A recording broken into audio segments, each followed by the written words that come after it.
We're about to begin a brand new love journey. Please comment on where you're watching from so we can see that our Soul Stories family is all around the world.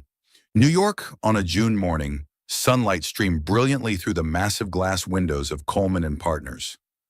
The 40th floor, home to the executive offices of America's leading law firm, glowed with solemn grandeur, carrying the cold, imposing air of a place tied to power and the law. Mia Lewis strode down the hallway in nude heels. Each strike of her shoes against the marble floor echoed like the quickened heartbeat of employees hurrying out of their superior's line of sight. They respected and in some ways feared the 28-year-old woman. Not because Mia was breathtakingly beautiful, but because she possessed both a radiant presence and a sharp intelligence that had helped CEO David Coleman avert countless PR crises. Mia was always perfect, from remembering the smallest detail in every case file to knowing exactly which kind of coffee David wanted each morning. But today, that so-called perfection crumbled with one single tap on her phone. She had just set her latte down on the desk when her phone buzzed. A message from Riley, her best friend, vacationing in the Maldives, popped up. "Girl, look at this. The sunset here is more beautiful than a painting." Mia smiled, fingers moving swiftly to open her photo library. She wanted to show Riley a picture she had taken the week before at Montauk Beach. That day, for the first time in months, buried in work, Mia had let herself relax in the ocean waves. She wore a simple black bikini, laughing as the seawater splashed against her legs. The picture wasn't suggestive or showy. It was just a candid, joyful moment of freedom. She selected the photo and typed quickly. "We office girls sometimes need to rebel a little too." Her finger moved too fast. She hit send. Whoosh! The familiar sound chimed. But a second later, when she glanced back at the screen, Mia's blood froze. The recipient wasn't Riley. Her stomach dropped as she saw the name. David Coleman, the CEO, the genius lawyer. The man was hailed as the ice wall of New York's legal world, the one who had never been linked to a single romantic scandal, who never allowed any female colleague to cross the boundary of professionalism. Mia's breath caught. "Oh my God," she whispered, her hand trembling so badly that a drop of coffee spilled onto a file. Heat surged through her body like fire. She pictured David opening the message, seeing his assistant's bikini photo, then frowning, coldly striking her name off the firm's roster. Her mind raced through scenarios. Send an apology, pretend nothing happened, or resign before he opened the picture. Before she could think further, the glass doors ahead dinged with the arrival of the elevator. Mia froze. David Coleman stepped out, each stride deliberate and assured. His charcoal gray tailored suit framed broad shoulders, a navy tie perfectly knotted. His piercing green eyes seemed to cut through every lie. At 36, he carried himself with calm composure, yet his presence was so magnetic that the hallway instantly fell silent. "Good morning, Mr. Coleman." Mia shot to her feet, forcing a smile. Her heart pounded wildly and both hands were clenched beneath the desk to hide their shaking. David paused. His gaze flicked briefly over her face. Only for a second, but Mia swore she caught something there. Not disapproval, not the usual coldness, but a look so deep it felt as if it touched her skin, sending heat rushing to her cheeks. "Today's schedule?" His voice was low, slightly husky, the kind of tone one had after an early morning run. Mia scrambled to hand him the folder. 9 a.m., meeting with Morrison. 11, a trial in Manhattan District Court, and at 2, the meeting with the Japanese partners. David took it, his fingers brushing hers. A jolt of electricity shot up Mia's spine. "Good work." He gave a small nod, then walked into his office. The glass door closed behind him, leaving Mia frozen in her chair, chest rising and falling with sharp breaths. She didn't know if David had seen the photo yet, but that look in his eyes, blazing, so unlike the icy reputation he carried. Part of her hoped he hadn't opened the message, but another part, deep in her chest, whispered something far more dangerous. What if David Coleman had seen the picture, and he didn't mind at all? David Coleman sat behind his vast walnut desk, the glow of his computer screen casting a cold light across his stern face. In his hand, his phone lit up with a new notification, a message from Mia Lewis. The photo opened. Not a document, not a schedule, but her. Mia, smiling radiantly in a black bikini, sunlight reflecting on her smooth skin, the ocean breeze tossing her hair until the whole frame felt almost too alive to bear. She wasn't trying to be seductive, wasn't posing deliberately, but that carefree, natural joy was what made his chest tighten. David's heart, accustomed to discipline and logic, suddenly stumbled into chaos. The truth was, David had noticed Mia for a long time. From the mornings she placed his coffee just the way he liked it, to the way she highlighted every small detail in a file, to the fire in her eyes when she defended a colleague against unfair scolding. He had always kept his distance, reminding himself, no, she's your employee, don't cross the line. But this photo, it was the final drop, overflowing the glass. That smile, those eyes, that vibrant freedom, it was a direct hit, shattering the icy wall he had built over the years to hide a heart that was hopelessly timid in matters of love. He shut his eyes, leaning back in his chair, fingers tightening around the phone. For years, David had avoided scandal, staying spotless in the eyes of the media. He was the brilliant lawyer, CEO, flawless in business. But in love, he hadn't even known where to begin, so he chose the safety of retreat. He had never dared cross the line with any woman. But that photo, that smile, that burst of life, it felt like fire melting through every layer of his frozen defenses. David knew that from this moment on, he would never look at Mia the same way again. Outside, Mia sat at her desk, her heartbeat still erratic. She imagined every possible outcome, David calling her in and firing her on the spot, or coldly demanding she stay professional. But all morning, nothing happened. He never mentioned the photo. He simply stepped out of his meeting, handed her a folder, his voice calm and low. Prepare supplemental documents for this afternoon's trial. Mia looked up, ready to reply. Yes, sir, but then her eyes met his. And in those green eyes, she caught something unfamiliar. Not entirely detached, but hiding a fleeting spark of heat that vanished the moment he turned away. Her heart skipped. All day, Mia noticed the subtle changes in David. He stood closer than usual when passing her files, filling the air with the woody scent of his cologne. He quietly noticed her frown at the computer screen, then, unexpectedly, set a second cup of coffee on her desk, something he had never bothered with before. Mia felt unsettled. David Coleman, the CEO, famed for being cold and distant, was paying attention to her. Meanwhile, inside his office, David was more unsettled than he had ever been in court. He read briefs, signed contracts, and held calls with partners. Everything outwardly the same. But the sound of Mia's heels in the hallway was enough to make his heart lurch. What now? He wanted to walk out, tell her that the photo had shaken him awake from years of emotional hibernation. He wanted to know the woman behind the professional facade, the girl with the free-spirited laugh and eyes that glowed in the sunlight. But every time he stood before her, all that came out were dry, clipped orders. Prepare the report. Reschedule the Thursday meeting. Don't miss the filing deadline. The words of love sat in his chest, but his throat locked them away.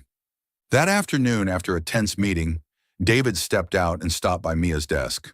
She looked up, her red lips parting slightly, eyes shimmering under the warm light. He wanted to say something, anything beyond work. Mia! His voice came out lower, rougher than usual. She tilted her head, waiting. David's heart pounded like a drum. Don't forget to send the confirmation email to Japan before 5. The dry words slipped out. David clenched his jaw, cursing his own cowardice. Mia furrowed her brows for a second, then smiled faintly. Yes, sir. She didn't realize that in that moment, David had to summon every ounce of control to keep his hand steady while placing the file on her desk.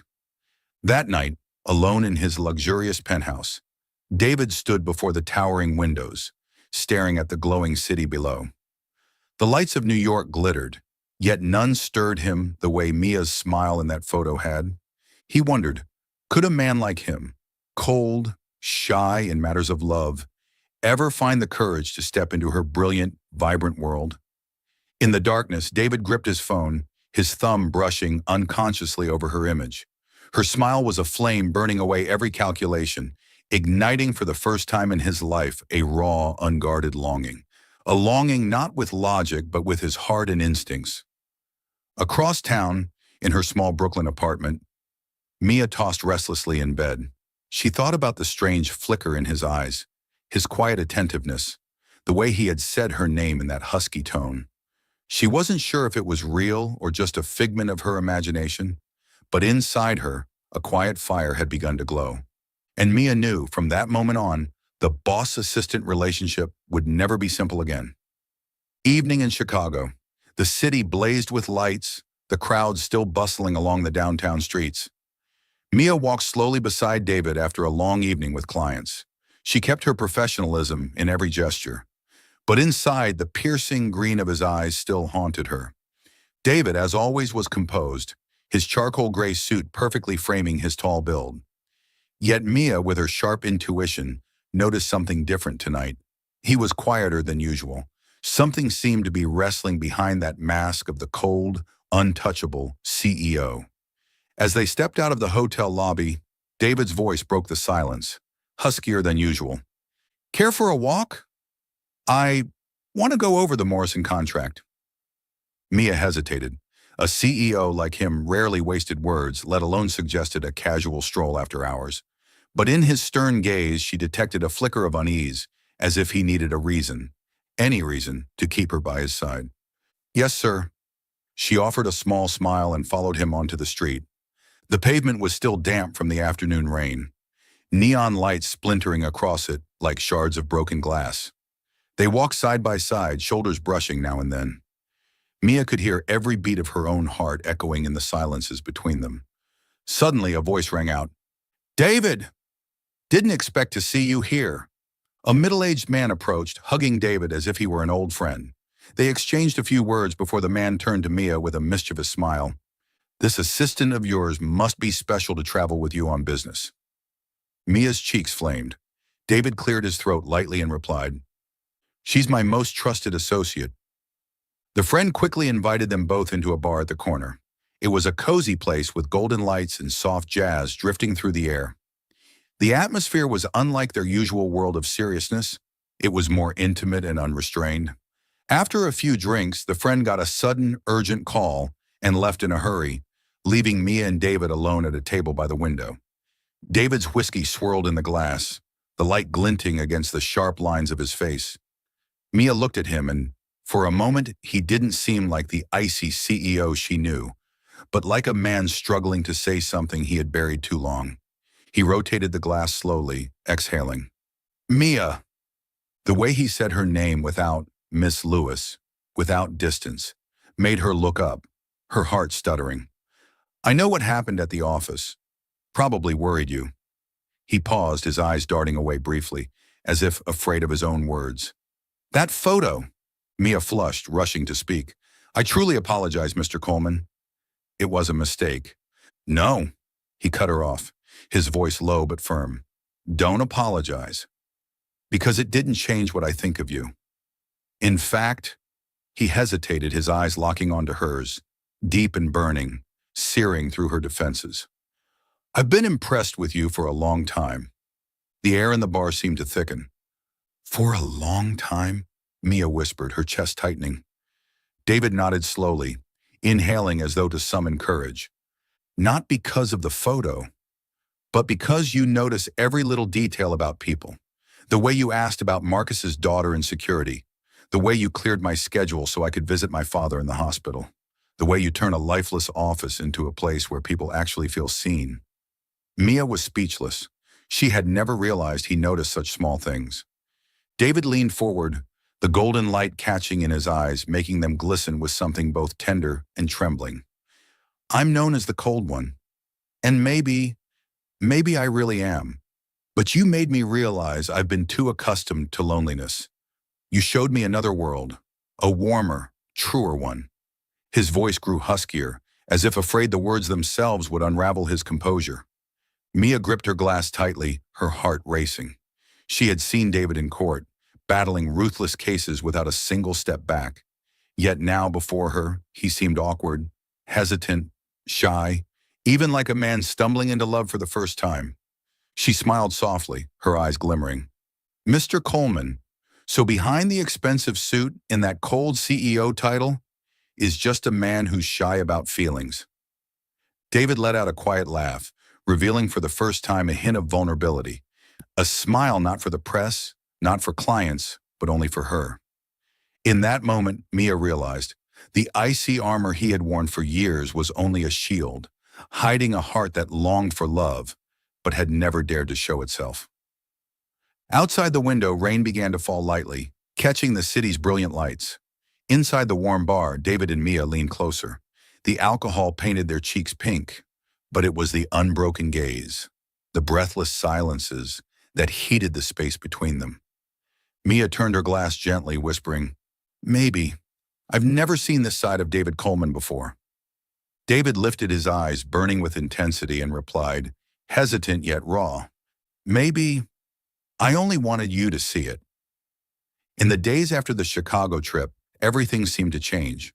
Not through grand declarations, but through small details, things Mia, with her sensitivity, could not fail to notice. David Coleman was still the cold CEO, entering conference rooms in perfectly tailored suits, his deep, commanding voice silencing entire meetings. Yet outside of work, he began creating moments, just for the two of them.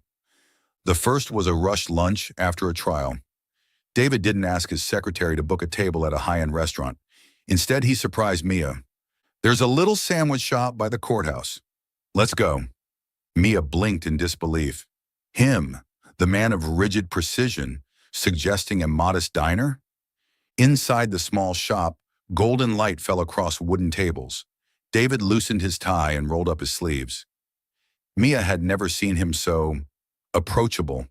When she bit into her oversized sandwich, getting sauce on the corner of her mouth, David actually chuckled a low, brief laugh that made her heart stutter.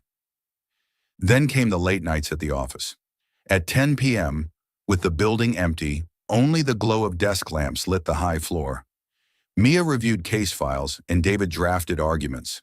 Sometimes their eyes met, and instead of looking away as before, David's gaze lingered. "Do you always work this late?" Mia asked, her voice barely above a whisper. David set down his pen, looking up with eyes deep and shadowed. "Until someone reminds me I'm human too." The words made Mia smile faintly, but inside they ached. Behind that perfect exterior, he must have been lonely for far too long. One weekend evening, David unexpectedly suggested a walk through the park by the Hudson River. They strolled along the stone path, the breeze tossing Mia's hair until she tucked it behind her ear. David walked beside her, hands in his pockets, speaking little. But the silence wasn't heavy anymore. It was a warm pause where both felt at peace. When they sat on a stone bench, Mia sighed, gazing at the water glittering with city lights. "You know, I've always had a dream. It probably sounds childish." David tilted his head, his eyes softer than usual. "Tell me." "My dream is to open a free legal center for the poor. In court, I see so many people who can't afford lawyers. They don't know how to defend themselves, and the system just swallows them whole.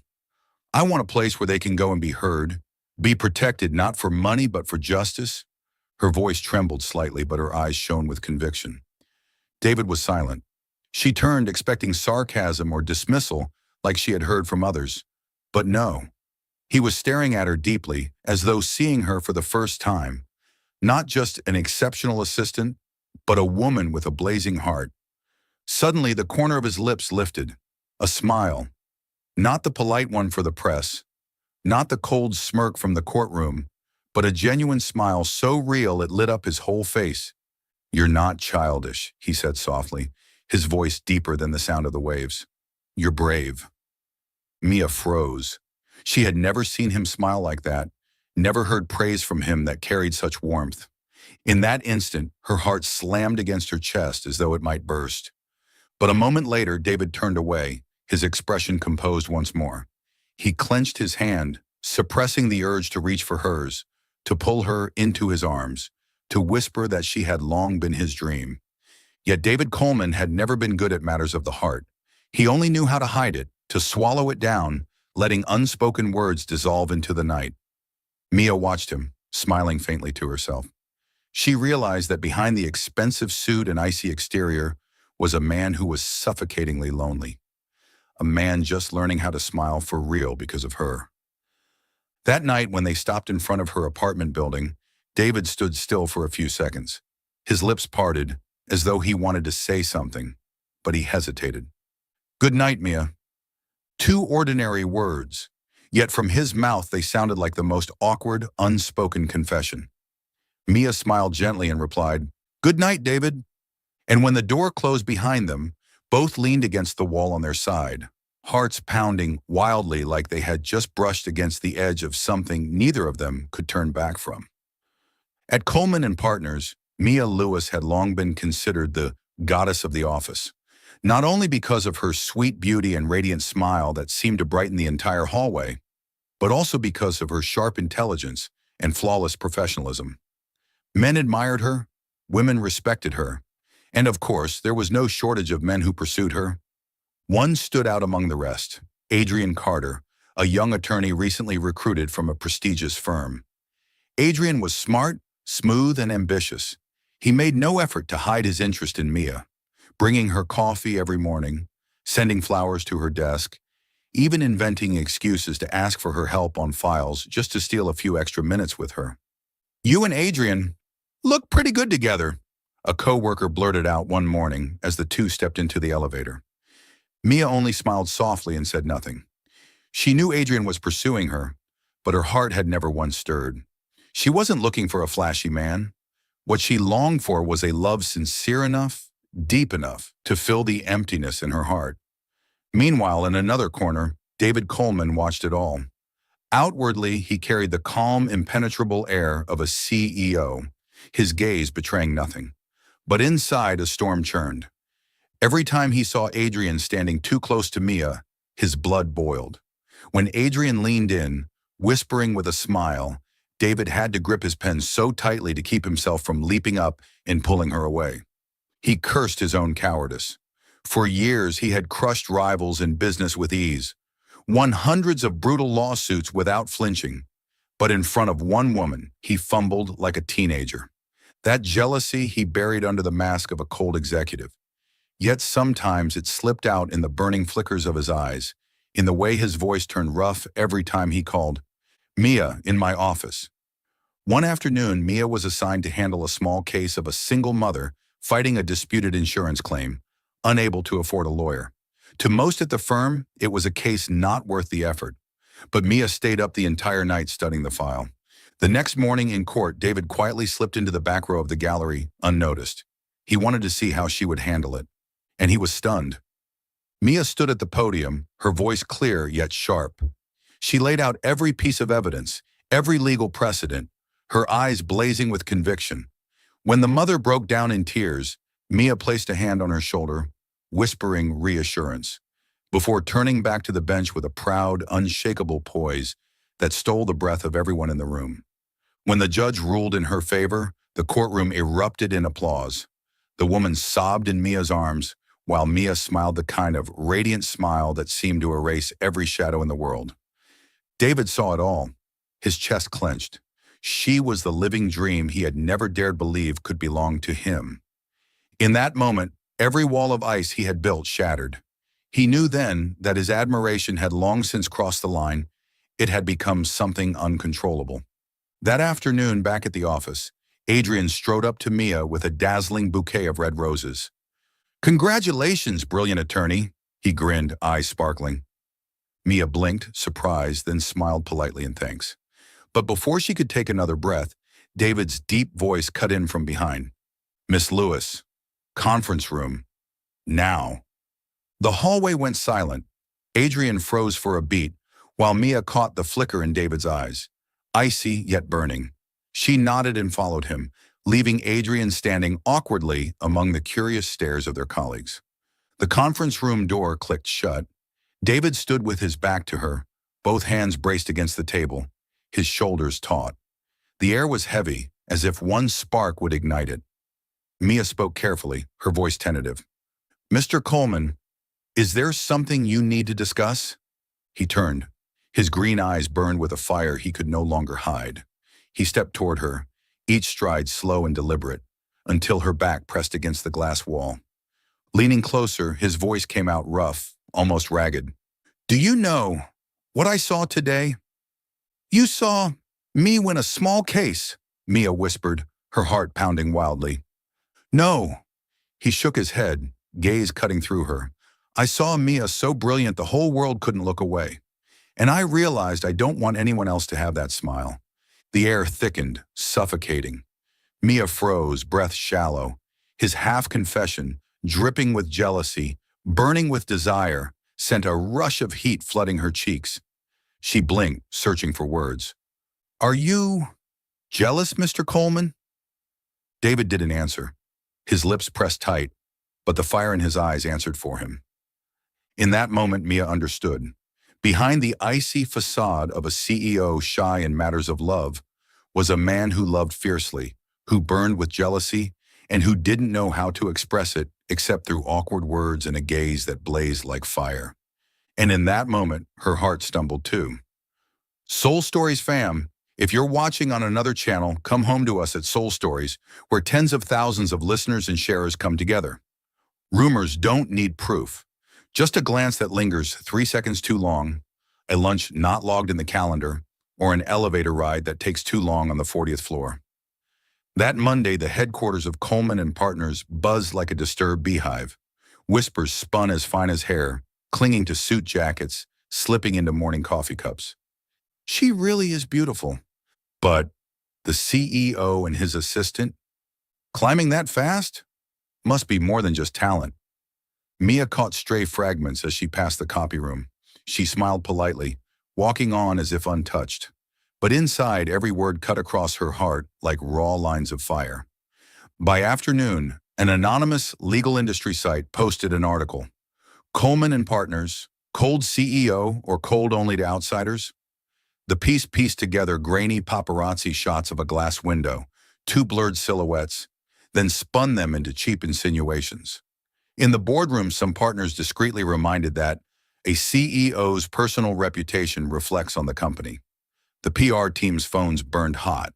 David's spotless reputation now carried an undeserved stain. Mia stood before the vast glass window on the 40th floor, Manhattan's skyline reflected like rippling water. In that moment, she saw her path clearly. Her dream of a free legal aid center demanded steady steps. And David, the man who had dared to smile at her, a real smile, was being dragged into a storm because of her. Her heels clicked lightly against the floor as she turned. The decision came swiftly, sharp as a blade. She would step back to protect him, to protect what he had preserved all these years, his honor. She tapped lightly on his office door. Mr. Coleman, do you have a minute? David looked up. The desk lamp cast shadows along the strong angles of his face. At the corner of his eyes were traces of exhaustion, hidden well enough that only someone who had watched him closely would notice. Come in, Mia. She closed the door. The office smelled faintly of cedar, leather, and something purely David. Calm, clean, precise. Standing tall, she kept her voice steady. I know about the article this afternoon. He nodded, his gaze calm as a still lake, but Mia knew waves churned beneath. I've asked PR to respond. Our legal team is preparing a letter to the publisher. I have a proposal, she drew a deep breath. Starting tomorrow, I'd like to transfer to case coordination, or take unpaid leave until this blows over. The air, once steady, sank heavily. David put down his pen, silent for long seconds, long enough for the ticking clock to be heard. Then he rose, circling the desk. When he stopped in front of her, Mia instinctively stepped back half a pace, then forced herself to stand firm. What are you doing? His voice was low, rough, like gravel ground together. Protecting you, she said simply. Your reputation is the greatest asset of this firm. I can't be the reason it's damaged. If I step back, everything will calm down. David studied her for a long moment. In his eyes, she saw something so steady it burned. No, he said slowly, each word deliberate. You are not the cause of anything. The cause is the cruelty of speculation and the laziness of the crowd. Mia opened her mouth, but he had already stepped closer, taking her hand. His palm was large, warm, his grip firm, not to possess but to reassure. The touch shook every defense Mia had built that afternoon. Listen to me, David said, eyes never leaving hers. I didn't ask you to walk through calm seas with me only to tell you to jump ship when the storm rises. Stay with me. But, no buts. He shook his head, fingers tightening around hers. From start to finish, I take responsibility for everything tied to my name. You're here because you deserve to be here. You're brilliant, you're kind, and you work harder than anyone. Don't let trash words push you away from what you love. Mia's heart pounded so loudly she could hear it. She had never seen David speak this much, never seen him plead. Perhaps plead was too strong a word for a CEO, but there was an urgency in his voice that made her want to cry. I'm not afraid of myself being hurt, she whispered. I'm afraid of you being hurt because of me. David gave a faint smile, tinged with sadness, but devastatingly beautiful. Mia, I'm used to pressure. What I'm not used to is the fear of losing someone. So if I'm afraid, it's of losing you. The words struck like fire, cast into damp air. They flared, warm and bright. Mia felt her knees weaken at the sudden tenderness. David. He let go of her hand only to place both palms lightly on her shoulders, his touch gentle, almost reverent. Hear me clearly. I'll handle everything. I've already ordered an internal probe to trace the leak. PR will issue a statement. The firm does not comment on personal lives, but confirms transparent evaluation procedures and independently audited results. Your achievements are backed by numbers. I'll address the 3 partners who raised concerns, and if needed, I'll file a defamation suit. Tears welled in her eyes. You'd really do all that because, for the truth, he cut in, then smiled faintly. And for you. Silence fell, broken only by their breaths, the faint scent of cedar and the pounding of hearts. Mia realized, behind the deep voice and the tailored suit was a man awkward in love. But when he chose to stand tall in fire. Stay, he said again, softer like a vow. Let me handle it. Mia closed her eyes for a second, drawing a deep breath, her chest swelling full. When she opened them, she gave a small but steady nod. All right, I'll stay. A rare smile flickered across his lips, real, unguarded, lighting his entire face. He stepped back half a pace as though afraid that if he stayed too close, he wouldn't resist pulling her into his arms. Thank you. But I have one condition, Mia said, her voice regaining firmness. Don't let me be the reason you soften in front of the board or the press. I want to be your partner in the fight for truth. David chuckled softly, his gaze warm enough to burn. Partner, he echoed. Verbal contract? Heart contract, she answered, lips curving. That night, the draft statement was sent out. By morning, PR had published Case Study, Performance Evaluation System at Coleman and Partners, with pure numbers, processes, and independent audits. No names but transparency that shielded Mia. The partners received an email directly from David, brief, polite, razor sharp, like a legal argument. As rumors always do, the noise began to fade before cold facts and steady resolve. Inside the firm, people noticed something else unusual. The distant CEO was suddenly present more often in the common workspace, joining internal discussions on legal ethics, reminding everyone of the value of fair treatment of colleagues, not with slogans, but with concrete decisions. That afternoon, Mia stood on the glass balcony overlooking the city. The breeze lifted strands of her hair. Beside her, David said nothing, only stood silently. After a while, he leaned closer, whispering just for her, "Thank you for not letting go."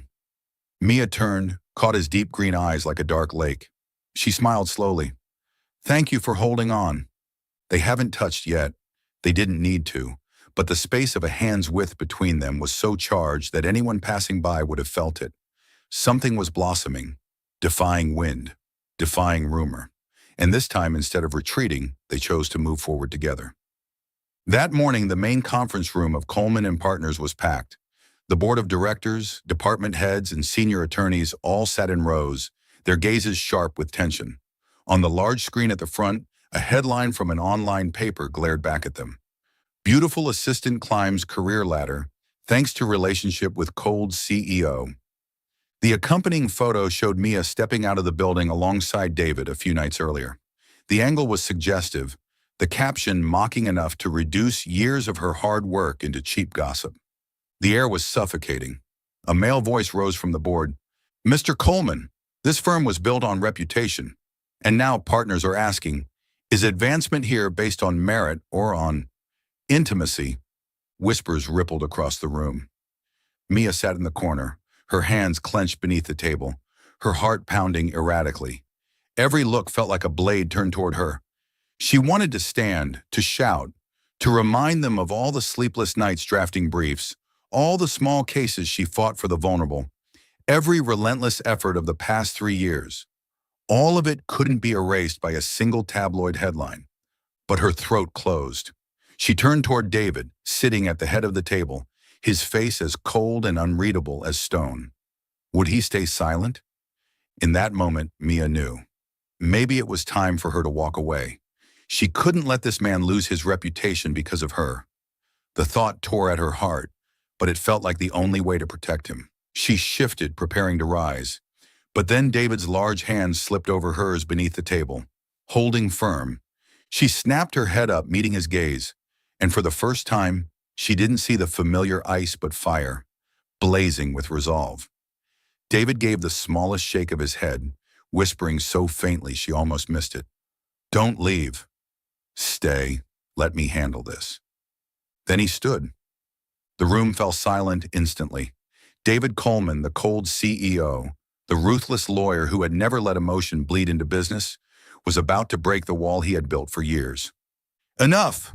His deep, rough voice rang out, steady and commanding. "These baseless rumors insult one of the most outstanding employees this firm has ever had." A few eyes widened in shock. David rarely used strong words, but he continued, gaze sweeping across the table. "Mia Lewis does not need any relationship to prove her worth. Her achievements are in every file, every case she has touched. She was the one who overturned the clause in the Morrison contract, saving us millions of dollars. She was the one who spotted the flaw in Hartwell that none of you caught. And just last week, she stood in court pro bono for a single mother crushed by an insurance company, and she won." The room trembled. Those who had whispered no longer dared to breathe too loudly. David paused, then spoke again, slow and deliberate, each word striking like a gavel. "Mia Lewis deserves her position. She deserves the respect of everyone here. If anyone still has doubts, look at her results, not at a photo snapped after hours." He turned then, his eyes finding Mia's. His voice softened, though the entire room could hear. "She is here not because of me. She is here because she deserves to be." Silence followed, but it was no longer the heavy silence of accusation. It was charged, weighty, like the moment just before a verdict is handed down. Mia sat frozen, his hand still clasped over hers beneath the table, her chest flooding with emotion. Tears blurred her vision, but inside her heart blazed. David, the man who had always feared emotions and avoided scandal at all costs, had just stood, faced the board, and faced the world to defend her. It wasn't just courage, it was love. And to Mia, that moment was worth more than any formal confession. She tightened her grip on his hand, answering not with words but with a trembling squeeze. "I'll stay. By your side." After that tense board meeting, the media storm gradually subsided, David standing up for Mia, defending her openly before the entire board.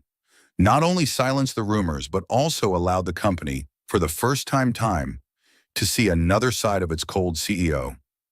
Mia still couldn't forget the moment his hand gripped hers under the table, firm yet trembling, like a clumsy but powerful vow. A few days later, David unexpectedly called Mia to his office late in the evening. When she entered, he wasn't behind his desk as usual. Instead, he stood by the bookshelf, holding a thick folder. "I want to show you this," he said, his voice low. Mia stepped closer.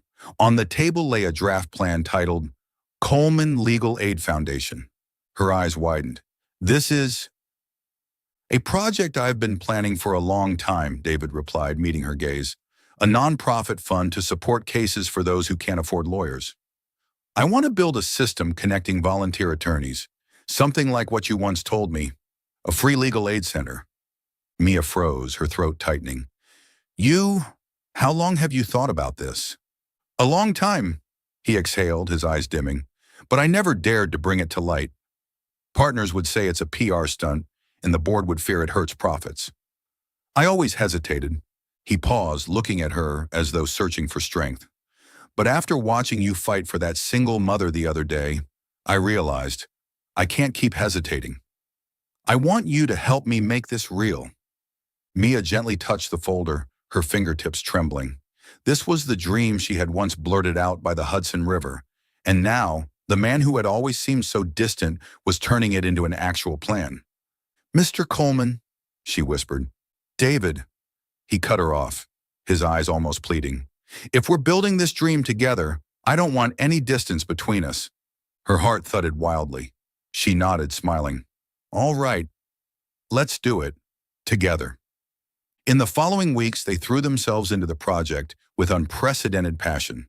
They reviewed operational models, connected with nonprofits, and drafted the legal framework for the fund. By day, they met with partners. By night, they sat side by side in the office, papers strewn across the glowing desks. David was strict and sharp, and Mia was creative and passionate. The more they worked, the more undeniable their synergy became. He built the rational framework. She breathed humanity into it. Sometimes when Mia was buried in notes, David simply sat in silence, watching her face glow under the desk lamp. At other times, when David loosened his tie and rolled up his sleeves, Mia glanced up, caught his eyes, and both of them turned away, flustered. One late night, when the city was asleep, Mia and David were still hunched over the large table, covered in files. Outside the window, the lights of faraway skyscrapers glimmered like lonely stars. Mia leaned back in her chair, exhausted but smiling. "Done. All the documents for next week's big trial." David looked at her. She swept her hair to one side, her eyes shining with the thrill of victory. His chest tightened, a fierce longing rising inside him to say it. "Tell her she's the one you want to hold forever." He opened his mouth. "Mia." She turned, eyes clear, expectant. His pulse hammered, strangled by his deepest fear. The fear of rejection, of losing her with one wrong word. In the courtroom, he commanded words like weapons, sharp enough to win any case. But here, before one woman, he became clumsy, timid. He inhaled, ready to confess, but then stopped. "You did an excellent job." David's voice came out low, trembling. I'm proud of you." For a split second, disappointment flickered in Mia's eyes, but she smiled and nodded. "Thank you." Silence returned. Only the sound of a pen dropping, the hum of the air conditioner. The distance between them was so small that one more leaned forward and their lips would have met. But David didn't dare. He turned away, staring out at the city. In the darkness, his face betrayed the war inside him. Mia sat there, her heart stirred. She knew he wanted to say more. She could feel it in his looks, in the unconscious brush of his hand. But he held back. Strangely, instead of anger, her heart softened. Because beneath his silence, she knew, was a heart learning to love awkwardly, but sincerely. That night, when Mia left the office, David escorted her to the elevator. The doors slid closed, their eyes clinging to each other until the last second. She walked away with her heart warm, yet tinged with a sense of emptiness. He remained in the shadows, fists clenched, whispering only to himself, "I love you." But the words lingered in the still air of the office, never reaching the woman he desired most. The trial ended as dusk settled. The courthouse parking lot was nearly empty, dim yellow lights flickering weakly over the damp pavement. Mia guided the young woman, newly granted temporary protection, to her old car. The woman thanked her repeatedly before driving off, leaving Mia behind to gather the stack of case files in her arms. She didn't know a shadow was waiting in the dark. "Mia Lewis!" a guttural voice growled. She spun around. It was the abusive husband. His eyes were bloodshot, his breath reeking of alcohol. "You dared to stand against me in court?" he roared, charging at her. Mia stepped back. "You're not allowed near me." "The police." Before she could finish, a rough hand swung out.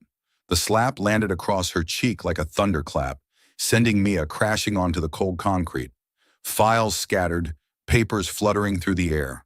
Pain seared through her face, her vision swimming. "Nosy little woman," he snarled, raising his hand again. But this time, his arm was caught. A tall figure lunged forward, seizing his wrist and twisting hard. "That's enough!" The voice was low, hoarse, filled with fury. David Coleman. No longer the cold CEO in a tailored suit, David was just a man, trembling with rage. His fist landed squarely, knocking the brute to the ground. Security guards, alerted by the noise, rushed in, pinning the man down and snapping cuffs around his wrists. David dropped to his knees beside Mia. Her cheek burned red, blood seeping from the corner of her lip. He cupped her face in his shaking hands, panic in his eyes. "Mia, can you hear me? Are you badly hurt?" Mia bit her lip, forcing a smile, though her voice quivered. "I'm fine. Just a little sore." "Fine?" David barked, fear blazing in his green eyes. "I almost lost you because you risked your life like that."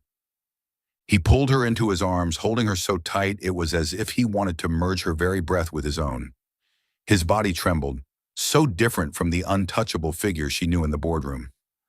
"David," Mia whispered, tilting her head up at him. "You're shaking." He stayed silent for a long moment, then exhaled hard. His eyes, when they met hers, brimmed with pain, fury, and a love that had been caged too long. "I'm scared, Mia." His voice came out ragged. "I've never been so terrified as when I saw him touch you. I thought, if you disappeared, I wouldn't survive it." Mia froze. The man who had always been so timid in matters of the heart, who had never once dared speak a personal word to her, was laying himself bare. "What? What are you saying?" she asked, trembling. David bit down on his lip, then, as though a dam broke, he let it all out. "I love you, Mia. I know I'm clumsy. I know it's late. I know I've always hidden from this. But for so long, every glance, every smile of yours has held me captive. I love you. I want to protect you, not as a CEO protects an employee, but as a man protects the woman he cannot lose." The confession poured out in a rush, awkward and raw, yet brimming with truth. David's chest heaved as if he had just won the longest, hardest battle of his life. Mia was silent for a few seconds, tears spilling down her cheeks, sliding over the mark of the hand that had struck her. Then suddenly she laughed through her tears. "David Coleman, you just confessed like you were arguing with a stubborn judge." David stiffened, panic flashing in his eyes. Did I upset you?" "No." She shook her head, smiling through the tears. "I just think it's endearing. And I love you too." Then she wrapped her arms around his neck, pressing herself against the solid strength of him. David froze, then clutched her back fiercely, as if the world outside no longer existed. Their breaths mingled, shaky, scorching. David brushed his lips against the blood on hers, a wordless apology, before pressing a kiss, trembling but fervent, onto her soft mouth. The kiss wasn't perfect, wasn't gentle. It was urgent, fevered, overflowing with fear and with a love too long restrained, now finally freed. In the stillness of the parking lot, beneath the flickering yellow lights, two people finally broke through every barrier to find each other. Mia whispered into his ear, "Never let me go again." David pulled her closer, his reply sharp and certain, "I never will." And that night, a belated, clumsy confession became the sweetest moment of their lives. A new sign gleamed against the pale brick facade, Coleman Lewis Legal Aid Center, where justice meets compassion. On opening day, sunlight poured through the tall glass windows, spilling across the wide lobby where the scent of fresh paint mingled with the warmth of the wood. Shelves were lined with free legal guides. At one corner stood a small reception desk with hot tea and cookies. On the main wall, a poster bore 4 simple words: listen, protect, respect, free. Mia adjusted the microphone, her chest thrumming with a mix of nerves and serenity. Today, she was no longer the executive assistant on the 40th floor. Today, she was the executive director of the Legal Aid Center she had once only dreamed about on windy nights by the Hudson. Beside her stood David, dressed in a dark blue suit, a tiny scale of justice pin gleaming on his lapel. He was still the tall, composed figure with piercing green eyes. But Mia knew the man beneath, a heart that had learned how to love how to be brave, and how to hold on. The lobby was packed. Volunteer attorneys, final-year law students, a few reporters, community partners, and faces Mia could never forget. The single mother with her son, the elderly man once denied his medical benefits. Marcus, the old security guard, is now leading his daughter, Sophia, a college freshman with a backpack slung over her shoulder. The room buzzed like a beehive, yet radiated warmth. David rested a hand lightly on Mia's back, a silent anchor. "Ready?" She turned to him, smiling. "Ready. Thank you for standing beside me." "No," he murmured, lips curving just slightly. "Thank you for letting me." The applause hushed as Mia stepped onto the small podium. She looked around, drew a steady breath. "Welcome to the Coleman Lewis Legal Aid Center. Here we believe in one simple principle. You deserve to be heard no matter how much or how little is in your pocket." A ripple of soft laughter moved through the crowd. Mia's voice grew steady, firm as a gavel yet warm as tea. "Today is not about me or about David. Today belongs to those who once stood in a courtroom with empty hands, to mothers, fathers, and children who needed a shield against the law. We opened these doors so you can walk in without fear." She lowered the mic. David stepped forward, his words brief but powerful. "I'm David Coleman, co-founder and principal donor, and I stand here not as a CEO, but as someone who believes in equal justice. Every service here is free. We will measure success not by our balance sheets, but by the number of people protected. No media spin, no corporate polish, just truth, sharp and unshakable." The hall erupted in applause. The ribbon cutting was simple, a clean snip, a red line falling, marking the divide between past and future. Then came open sharing. The single mother stepped forward, tears glistening. "If Mia hadn't been there that day, my son and I might have been forced to run from our own home. Today I brought him here to express my gratitude. He wants to study law." Applause swelled. An old man gripped the microphone with trembling hands. "At 70, I learned rights don't fall into the weak man's lap. Mia fought for every dollar of my medicine. I brought a bag of oranges from my garden." The crowd laughed warmly as students rushed to carry the heavy sack to the reception desk. Marcus held Sophia's hand, his voice thick. "She made it to college thanks to a scholarship and to Mia's recommendation letter. Thank you for remembering the small things." Sophia bowed slightly. "I'd like to volunteer here on weekends. I want to learn to defend people the way you do." Mia bit her lip, fighting tears. Emotions crashed over her like waves. She remembered late nights drafting proposals with stinging eyes, the day she nearly gave up because of cruel rumors, the dark parking lot, the searing slap, and the trembling arms that pulled her back to safety. Everything had led to this moment. David stood half a step behind her, content to let her shine. But his hand found hers beneath the podium, fingers twining steady as an anchor, warm as sunlight. After the sharing, the consultation rooms opened. 3 small offices glowed with soft yellow lamps, ready to welcome workers denied benefits, tenants facing eviction, and victims needing protection orders. Volunteer lawyers rotated, students took notes, and staff brewed tea. Mia moved like quicksilver among them, clipboard in hand, eyes alight with boundless energy.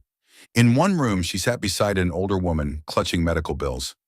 "I don't know who to ask," the woman whispered. Mia slid her chair closer. "Start from the beginning. No rush." Minutes later, the woman left smiling, a follow-up slip in hand. In another room, a nervous young man handed over his short-term work contract. Mia pointed line by line. "This clause is invalid. The center will send a demand letter before filing suit." David watched from the doorway, silent. She was no longer just the brilliant assistant. She was a leader, turning the law from something frightening into something human. Every thank you she received was a hammer stroke sealing his conviction. He had been right. Right not to let her walk away. Right to stand with her. Right to place his name beside hers on that shining sign outside. When the clock edged past 2, Mia finally paused. David handed her a bottle of water, cap already loosened. She chuckled softly. "You never miss the details." "I learned from you," he said, voice low, warm. Then he tugged her gently toward a black and white photograph mounted on the wall. A little girl sitting on the courthouse steps, clutching a notebook. Beneath it, the words, "No one is too small to be protected." "Let this be the promise of this center," he said. Mia's eyes shimmered. "And of us." She laid a hand over his chest on the left side, where his heartbeat pulsed steadily. "If you hadn't held on to me that day." David shook his head, smiling faintly. "That day, you were the one holding on to me. You pulled me out of my own fear." "But you were brave," she whispered. "I was brave," he corrected softly, "because you were there." A group of high school students arrived for a tour. One bold girl raised her voice. "Ms. Mia, how do you become a lawyer without being afraid?" The hall went still. Mia squeezed David's hand once more, then let go, taking the mic. "No one is without fear," she said, "but when you know you're defending what's right, fear has a place behind you. Here, if you're weak, we'll be strong with you. If you're tired, we'll slow down with you. And if you're lost, we'll turn on the light." Applause rose warm, thunderous, unending. David watched her, heart swelling with pride and gratitude. He leaned down, brushing a gentle kiss to her forehead, simple, public, unpretentious, as if signing an eternal contract. "I'm proud of you," he whispered, "and proud of myself for once, for finding the courage to have you." Mia laughed through her tears, sliding her hand back into his. Together they returned to the crowd awaiting help. Outside, the afternoon sun slanted across the new sign, the letters Coleman, Lewis glowing like a vow. From this day forward, justice had a hand to hold, a voice to answer, a heart to beat with the powerless. And in the center of the hall, amid voices and papers, rustling, hugs and teacups, one hand still clasped another, firm, warm, unyielding. Autumn in New York swept cool breezes down the tree-lined streets, scattering golden leaves across the familiar sidewalk outside the Legal Aid Center. That evening, after a long day of case intakes, Mia locked up later than usual. The lobby was quiet, scented with fresh paper and the aroma of warm tea. David had promised to pick her up, but when she turned back toward the reception desk, the lights dimmed and soft jazz began to play. On the wooden counter sat a small note beside a box of cookies. "Come up to the roof." Mia smiled. Pushing open the rooftop door, she stepped into the night air, the smell of damp grass drifting in on the breeze. The rooftop was simply decorated, strands of golden lights, 2 steaming mugs of cocoa, and a string of photos clipped to twine moments from their journey. Her first courtroom victory was for the single mother. A student's lecture, the center's opening day, a snapshot of the two of them laughing after a successful mediation. David stood there without a tie, sleeves rolled high, his presence calmer than she had ever seen. He turned at the sound of her steps, that slow, unguarded smile spreading across his face, the smile of a man who had learned how to love and how to be unafraid of it. "You're here," he murmured, handing her a mug. "Tired today?" "Manageable." Mia buried her nose in the cup.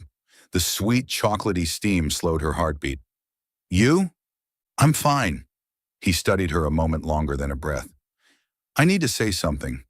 Something I've rehearsed all my life to deliver perfectly, but finally realized with you, I just need to tell the truth." The light swayed gently overhead. David set down his mug, stepped back, and sank to one knee. Mia froze. No fireworks, no orchestra, just a platinum ring with a single stone glimmering like a star resting on water, and his green eyes were steady yet burning. "Mia," he said, voice low and trembling but resolute, "I don't want to walk beside you only in your dreams. I want it all for life. I want to be the one who makes your morning tea, who reads late-night drafts with you, who stands next to you when you falter and behind you when you soar. Will you marry me?" For a moment the world fell silent. Only the thunder of her own heart remained. The storms of rumor, that dark parking lot, and the searing slap, the trembling arms that had held her, the opening day, the steady hand entwined with hers beneath the podium, the countless grateful faces that had whispered thank you, all of it rushed back, paving the road to this instant. Her eyes filled as she nodded. "Yes, David, I will." His laugh was rare, youthful, and broke loose as he slipped the ring onto her finger. She threw her arms around him, and the lights above trembled, as if applauding. Their kiss bloomed unhurried, unshowy, simply warm enough to carry every mile they'd already traveled. "I was afraid you'd say you needed more time," David whispered into her hair. Mia smiled through tears. "I've waited long enough to know the answer is us." The wedding came a month later on a brisk Saturday morning. No luxury hotel, no glittering gown.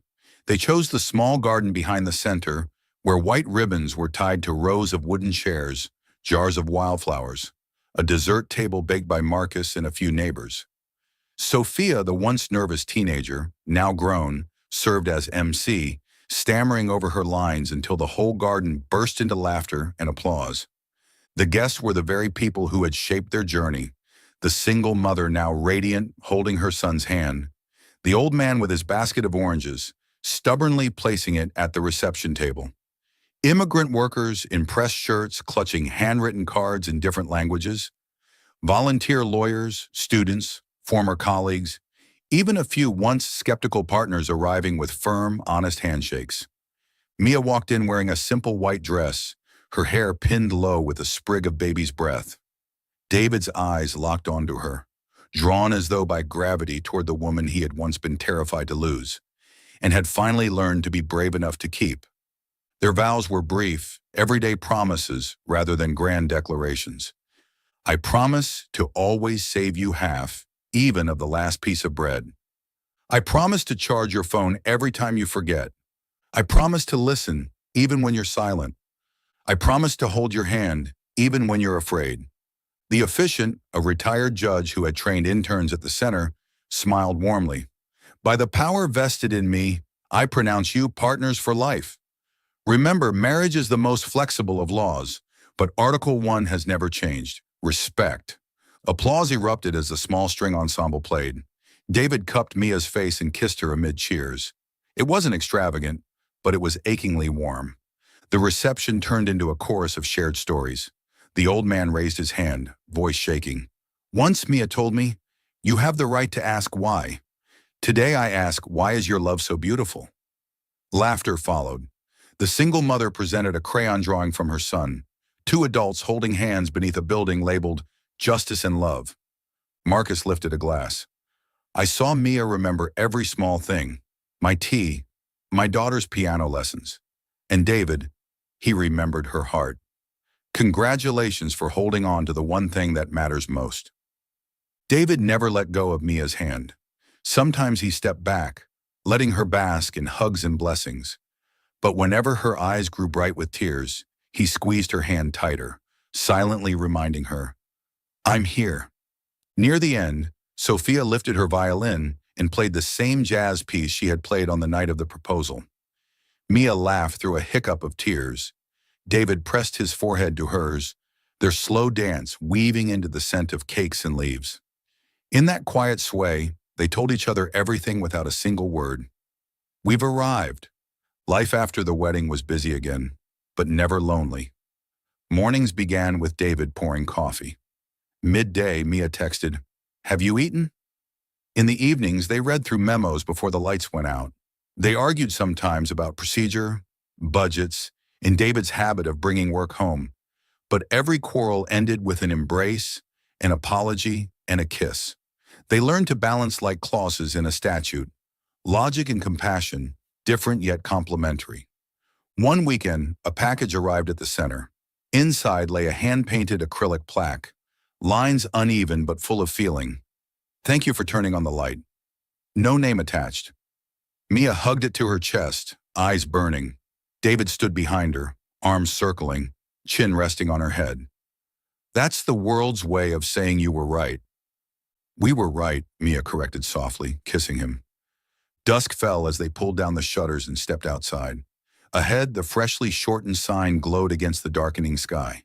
Coleman Legal Aid Center, where justice meets compassion. Two clean white lines on a deep blue background, beneath which someone had tucked a bouquet of baby's breath left from the wedding, still fresh. They stood side by side, gazing at the sign. The scent of baked bread drifted from a corner shop, and children's laughter rang down the block. David extended his hand. Mia slid hers into his, fingers locking like they had since the day he'd whispered, "Let me handle this." "You know," she said softly, eyes glistening, "I once dreamed of a place like this. But I never dared dream you'd be in it." David's smile reached his eyes, crinkling them. "And I," he said, "spent my life staring through the glass. You pulled me inside. From now on, every day I'll learn one thing: how to be braver than yesterday." They squeezed hands. The sign above glowed brighter, the words, "Where justice meets compassion," shining like a vow. Justice could be firm and still tender, just as their love was steady and burning, rational yet fiercely alive. Amid the city's bustle, they leaned their heads together, fingers entwined, content, complete. And above them, that sign under the twilight sky seemed to smile, bearing witness to a lifelong contract, to walk together in dreams and in every ordinary day after. Thank you for being part of Soul Stories. If you're listening on another channel, come back to the official home so you can continue our love journeys together with the Soul Stories family.